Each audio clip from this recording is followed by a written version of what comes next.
تو عاجزی کا مطلب یہ ہے کہ آپ اپنی اس نماز کے اندر آپ کو یہ محسوس ہو کہ آپ کا دل بھی جھک رہا ہے اس پریشانی کے ساتھ ساتھ جو واقعی جھک چکی ہے۔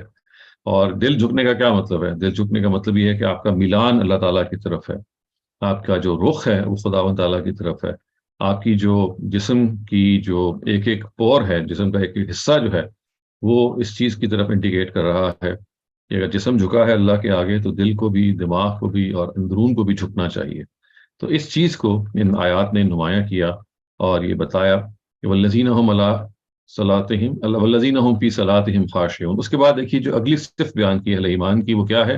والذین هم عن اللغو معرضون، وہ لغویات سے دور رہنے والے ہیں، جو فضول چیزیں ہیں، انسان سے بہت ساری فضول چیزیں ہیں جو سرزد ہوتی رہتی ہیں۔ آپ بعض دفعہ گالم گلوچ میں بات گفتگو کر رہے ہوتے ہیں، بعض دفعہ آپ ایسی چیزوں میں وقت ضائع کر رہے ہوتے ہیں کہ جو بالکل ہی کسی بھی لحاظ سے پروڈکٹیو نہیں ہوتا۔ جو نان پروڈکٹیو چیزیں ہیں جن کو آپ لغویات کہہ سکتے ہیں اس زمن میں، ان کے بارے میں کہا گیا کہ اہل ایمان اس میں اپنا آپ کو ضائع نہیں کرتے۔ اور پھر فرمایا گیا کہ والذین هم للزکوٰۃ فاعلون، یہ اللہ تعالیٰ کے جو بندے ہیں جو فلاح پا گئے، یہ زکوٰۃ کے معاملے میں کبھی بھی اپنی ذمہ داری سے روگردانی نہیں کرتے، ان کی ذمہ داری کو کبھی بھولتی نہیں ہے۔ اور اس کا مطلب اصل میں یہ ہے کہ اللہ تعالیٰ نے ہمارے مال میں جو حق رکھا ہوا ہے سوسائٹی کا، اس کو اہل ایمان ادا کرنے میں برابر چوکنا رہتے ہیں۔ ان کو اس بات کی فکر ہوتی ہے کہ ہمارے مال میں جو اللہ تعالیٰ کا حق ہے، جو دراصل سوسائٹی کی طرف لوٹنا ہے، جو دراصل خداوند تعالیٰ کے ان بندوں کی طرف لوٹنا ہے، اس ریاست کی طرف لوٹنا ہے، ریاست کے ذریعے سے لوٹنا ہے ان بندوں کی طرف، کہ جس میں ایک اجتماعی سسٹم بنے گا، جس میں ریاست کے جو کارکردگان ہیں وہ بھی اس میں حصہ ڈالیں گے اپنا، اور اس کے ذریعے سے وہ اس ریاست کو چلائیں گے۔ اور اس کے ساتھ ساتھ ایک ایسا سسٹم بنے گا، ایسا نظام بنے گا ان زکوٰۃ کے پیسوں سے کہ جس کے نتیجے میں تمام جو بہبود کے کام ہیں وہ ہو سکیں گے، تمام وہ کام کی جو تمام جو رعایا ہے، جتنے بھی لوگ ہیں، سٹیزنز ہیں، ان کی ویلفیئر کی ضرورت ہے تو وہ سب ہو سکیں گے۔ تو یہ فرمایا کہ والذین هم للزکوٰۃ فاعلون۔ دیکھیے اس کے بعد پھر یہ کہا گیا کہ والذین هم لفروجهم حافظون الا علی ازواجهم او ما ملکت ایمانهم فانهم غیر ملومین فمن ابتغى وراء ذلك فاولئک هم العادون۔ یہ ایک ہی بات ہے۔ اور یہ بتایا گیا کہ وہ اپنی جو جسمانی جو ان کی ضرورت ہوتی ہے، ان کی جو جنسی ڈیزائر ہوتی ہے، اس کو وہ کنفائنڈ رکھتے ہیں اپنی بیویوں سے۔ اور چونکہ اس زمانے میں لونڈیاں موجود تھیں اور یہ ایک تدریج کے ساتھ اس کے خاتمے کی طرف قرآن مجید نے قدم بڑھایا، جس میں ہم بہت دفعہ گفتگو کر چکے ہیں، تو جب تک وہ ٹوٹلی ختم نہیں کر دیا گیا اس وقت تک لونڈیوں سے تعلق رکھنا جائز قرار دیا گیا اور آہستہ آہستہ اس کو ختم کر دیا گیا تھا۔ لیکن چونکہ وہ ایک انٹرم پیریڈ تھا، ایک ٹیمپرری پیریڈ تھا جس میں اس کو روا رکھا گیا تھا، تو یہ یہاں کہا گیا کہ وہ ان کے علاوہ اپنی جنسی تسکین کے لیے کسی اور کی طرف نہیں دیکھتے۔ اور ظاہر ہے کہ غلامی کا ادارہ جب ختم ہوا تو اس کے بعد صرف اور صرف یہ خواہش آپ صرف بیوی سے پوری کر سکتے ہیں، بیوی شوہر سے اور شوہر بیوی سے۔ آؤٹ سائڈ ویڈ لاک جو ہے اس کی کوئی گنجائش موجود نہیں ہے۔ تو یہ آیت دراصل ایکسٹرا میرٹل ریلیشنز کی طرف ہمارے پابندی کی طرف توجہ دلاتی ہے کہ ایک فیملی لائف کی کامیابی اسی پر ہے کہ فیملی کے اندر میاں اور بیوی کا جو تعلق ہے وہ اس میں ایک سینکٹیٹی رہے، اس کے اندر ایک تقدس رہے، اس کے اندر ایک دوسرے کا احترام رہے، اس کے اندر سنسیریٹی اور فیتھفلنس رہے، اور باہر کوئی نہ جھانکے اس تعلق کو توڑ کے۔ اور یہ کہا گیا فمن ابتغى وراء ذلك فاولئک هم العادون، کہ جو لوگ اس کے باہر دیکھتے ہیں، اس کے علاوہ اگر وہ جنسی تسکین کسی اور سے کرتے ہیں تو پھر فاولئک هم العادون، وہ پھر زیادتی کرنے والے ہیں۔ اور ایسے لوگوں کے بارے میں اللہ تعالیٰ جو ہیں وہ بہت سخت رویہ رکھیں گے۔ پھر یہ دیکھیں آگے یہ فرمایا گیا کہ والذین هم لاماناتهم وعهدهم راعون، یعنی جو امانتیں ہیں اور جو وہ لوگوں سے عہد باندھتے ہیں ان کو پورا کرتے ہیں۔ امانت ایک ایسی چیز ہے، ہمیں معلوم ہے خواتین حضرات کہ اگر آپ کے پاس کوئی ٹرسٹ رکھوایا جائے، you are interested with something, تو یہ ایک انسان کی ایک کردار پر اعتماد کر کے یہ چیز ہمیشہ اختیار کی جاتی ہے کہ اپنی ضرورت کی چیز اگر آپ نے کسی کے پاس امانت رکھوائی ہے کسی وجہ سے، تو اس میں کسی لحاظ سے بھی خیانت نہیں ہونی چاہیے۔ اور یہی کہا گیا یہاں پہ کہ جو اہل ایمان ہیں، جو فلاح پا گئے ہیں، وہ کبھی کسی کے مال میں خیانت نہیں کریں گے۔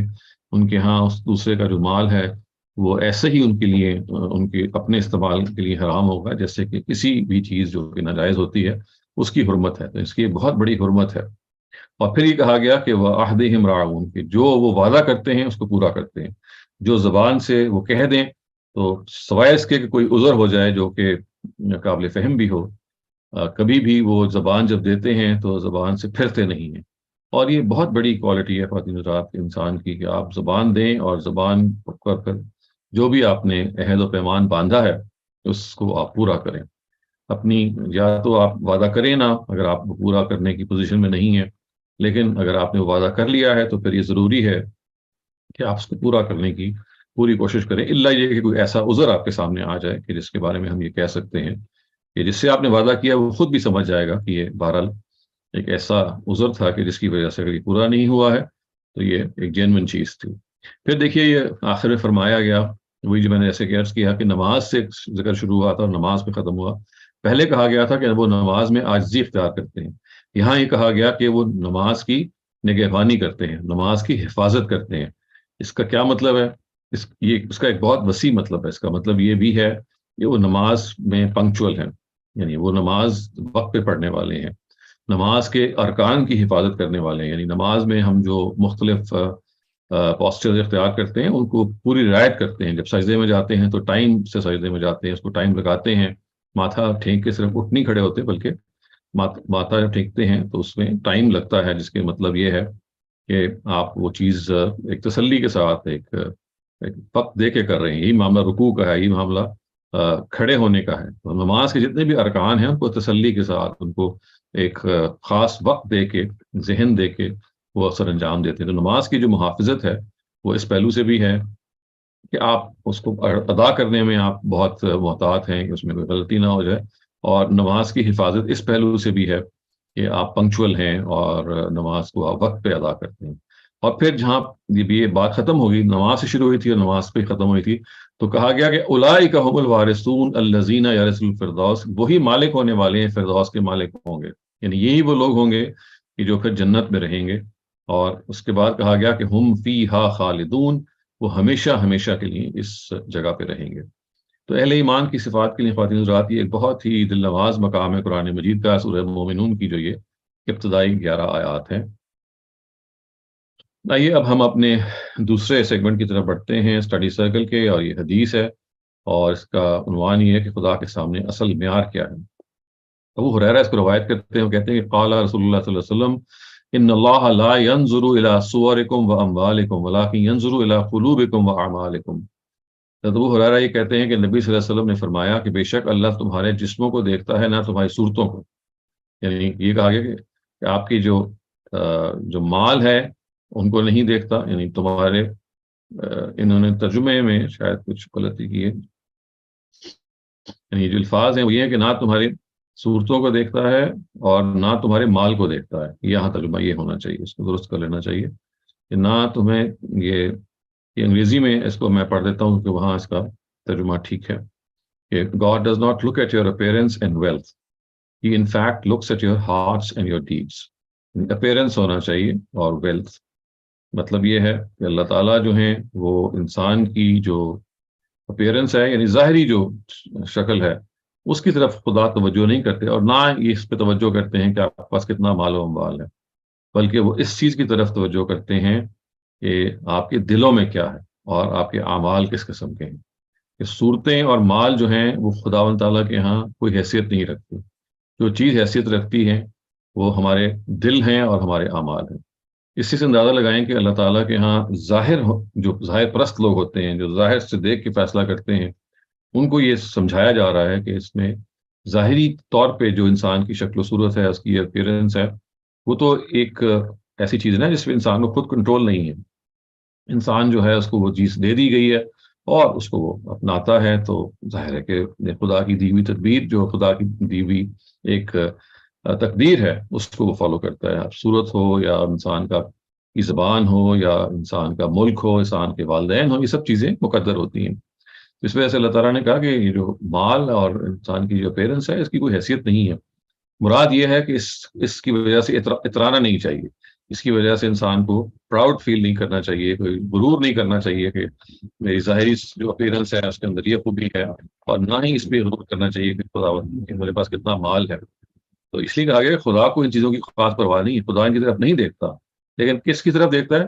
آپ کے دلوں کی طرف دیکھتا ہے اور آپ کے اعمال کی طرف دیکھتا ہے۔ دل کی طرف دیکھنے کا کیا مطلب ہے؟ کہ آپ کے اندر کا جو انسان ہے وہ کیسا ہے، اس کی جو نیت ہے چیزوں کے بارے میں وہ کیسی ہے۔ انٹینشنز ظاہر ہے دل سے ہی پھوٹتی ہیں اور خدا ہی ان کو جانتا ہے۔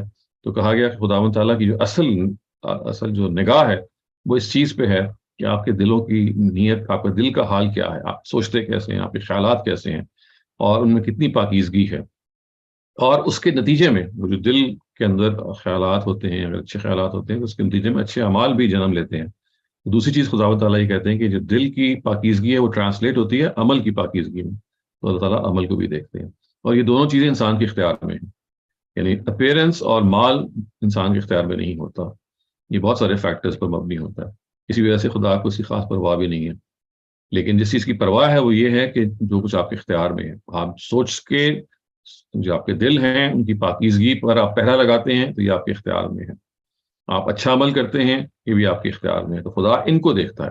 اور یہ جب کہا گیا ہے خدا ان کو دیکھتا ہے تو دیکھیے اس کا مطلب کیا ہے؟ اس کا مطلب یہ ہے کہ ہم انسانوں کو بھی انہی کی طرف توجہ دینی چاہیے کہ اصل چیز ہمارے دل کی پاکیزگی ہے، اصل چیز ہمارے اعمال اور اچھے اعمال ہیں، نیکی ہیں، وہ بھلائیاں ہیں جو ہم کرتے ہیں، وہ خدمت خلق ہے، وہ لوگوں کے کام آنا ہے، وہ لوگوں کی کہ دکھ سکھ میں ان سے شریک ہونا ہے، ان کے درد کو بانٹنا ہے، اور ہمیشہ اللہ تعالیٰ کا شکر ادا کرنا ہے کہ خدا تعالیٰ تو نے جو کچھ ہمیں دیا ہے اس سے کہیں زیادہ ہے کہ جو کبھی ہم گھبرا کے ہی کہہ اٹھتے ہیں کہ ہمارے پاس فلاں چیز ہم سے چھن گئی ہے۔ سو خداوند تعالیٰ کی طرف سے جو اللہ تعالیٰ کے پیغمبر ہمیں یہ بتا رہے ہیں کہ ان کے یہاں اصل جو معیار ہے وہ آپ کے دل کی صفائی کا ہے اور آپ کے اعمال کی خوبی کا ہے۔ یہ ہے جو بندہ مومن کو ہمیشہ سامنے رکھنا چاہیے۔ اس کے بعد آئیے ہم اپنے اسٹڈی سرکل کے تیسرے سیگمنٹ کی طرف بڑھتے ہیں۔ اس میں ہم کتاب مقدس یا بائبل کا کچھ حصہ پڑھتے ہیں، اور آج جس حصے کو ہم پڑھنے جا رہے ہیں اس کا عنوان یہ بنایا گیا ہے کہ غرور کا انجام کیا ہوتا ہے۔ تو یہ لوکا کی انجیل ہے جو گاسپل آف لوک ہے، اور اس کے الفاظ یہ ہیں کہ کیونکہ جو کوئی اپنے آپ کو بڑا بنائے گا وہ چھوٹا کیا جائے گا، یعنی جو کچھ اپنے آپ کو بڑا بنائے گا وہ چھوٹا کیا جائے گا، اور جو اپنے آپ کو چھوٹا بنائے گا وہ بڑا کیا جائے گا۔ یعنی یہ حضرت مسیح کی وہ بے مثال زبان ہے، وہ لافانی جملے ہیں جو ان کے منہ سے نکلتے ہیں، اور یہ تو صرف ترجمہ ہے۔ ابھی آپ اندازہ لگائیے کہ یہ ترجمہ پڑھ کے ہی انسان کتنا محسوس کرتا ہے کہ کتنی بڑی حقیقت کی طرف انہوں نے توجہ دلائی۔ اصل زبان میں اگر وہ الفاظ ہمارے سامنے ہوتے اور ہم ان کو سمجھتے تو کتنی تاثیر اور ہوتی۔ یہ کہا گیا کہ جو اپنے آپ کو بڑا بنائے گا اس کو چھوٹا کر دیا جائے گا، یعنی اللہ تعالیٰ کے آگے جو یہ غرور کرے گا، جو اپنے آپ کو بہت سپیریئر سمجھے گا، تو خداوند تعالیٰ اس کو چھوٹا کر دیں گے، اس کو کٹ ٹو سائز کر دیں گے۔ جب ان کے سامنے حاضر ہوگا تو بتایا جائے گا کہ دیکھو تمہاری یہ حقیقت ہے، تمہاری یہ حیثیت ہے۔ اور پھر یہ کہا گیا کہ جو اپنے آپ کو چھوٹا رکھے گا، یعنی جو پہلے ہی اپنے آپ کو ہمبل رکھے گا، اس کو خداوند تعالیٰ بڑا کر دیں گے۔ تو یہ اللہ تعالیٰ کی جو میزان ہے، اللہ تعالیٰ کا جو ایک پورا سسٹم ہے، اس میں یہ سمجھایا جا رہا ہے کہ غرور کا کوئی مقام نہیں ہے، اور غرور کسی انسان کو زیبا نہیں ہے، غرور کسی انسان کو زیب نہیں دیتا، کیونکہ یہ ایسی چیز ہے کہ انسان اس میں اپنے آپ کو جو ہوتا ہے اس سے کہیں بڑا اپنے آپ کو بنانے کی کوشش کرتا ہے، جس کے نتیجے میں ہمیں یہ معلوم ہے کہ انسان کی جو اندرون ہے وہ کتنا زیادہ سیکریفائس ہوتا ہے، انسان کا جو اندرونی تزکیہ ہے وہ کتنا سیکریفائس ہوتا ہے۔ اصل میں جس چیز کو اللہ تعالیٰ چاہتے ہیں ہم ایکسیپٹ کریں وہ یہ ہے کہ ہمیں جیسے اللہ تعالیٰ نے بنایا ہے ہم اس کو ایکسیپٹ کر لیں۔ غرور جب انسان میں آتا ہے تو وہ یا تو اس وجہ سے آتا ہے کہ کوئی آپ کے پاس کسی چیز میں آپ کو اللہ تعالیٰ نے نوازا ہوتا ہے اور اس کا آپ غرور کرنے لگ پڑتے ہیں، اور پھر اس کے نتیجے میں انسان جو ہے اس کے پاؤں جو ہیں وہ زمین سے اٹھے رہتے ہیں، وہ انسانیت کو حقیر سمجھتا ہے، انسانوں کو حقیر سمجھتا ہے، اور یہ رویہ خداوند تعالیٰ کو بہت ناپسند ہے۔ ہم دوسروں کو اپنے سے کم تر سمجھیں اور اپنے آپ کو دوسروں سے پتھر سمجھیں۔ ہمیشہ یہ یاد رکھیے کہ انسانیت کی جو معراج ہے وہ عاجزی میں ہے، وہ ڈاؤن ٹو ارتھ ہونے میں ہے، وہ ہیوملٹی میں ہے۔ اگر ہم ہمبل رہیں گے تو یہ ہمارا اصل مقام ہے، کیونکہ ہیوملٹی جو ہے وہ آپ کو یہ بتاتی ہے کہ آپ ایک مخلوق ہیں، آپ خدا کے پیدا کردہ ہیں، آپ سے غلطیاں سرزد ہوتی ہیں، اور اپنے آپ کو اگر آپ بڑا سمجھائیں گے یا بڑا بنیں گے یا دوسروں کی نگاہوں میں اپنے آپ کو بڑا بن کے پیش کریں گے تو یہ ایک دھوکہ ہے، ایک فراڈ ہے جو آپ لوگوں سے کر رہے ہیں. اس لیے کہ جو انسان کی حقیقت ہوتی ہے اس کو اس کے ساتھ ہی رہنا چاہیے. جب وہ حقیقت کو چھپاتا ہے یا غرور میں آ کے کسی ایسے پہلو کو جو خدا و تعالیٰ نے اس کو دیا ہے، مال ہو سکتی ہے، عزت ہو سکتی ہے، دولت ہو سکتی ہے، شہرت ہو سکتی ہے، اپیرنس ہو سکتی ہے، اگر اس پہ وہ اپنے آپ کو سمجھنا شروع کر دے کہ وہ بہت بڑا ہے، اس کی بڑی کوتاہی ہے. کیونکہ یہ سب چیزیں اس کے اپنے کسب سے اس کو نہیں ملی، اس نے خود حاصل نہیں کی، تو خدا کی دین ہے. تو غرور کس بات کا؟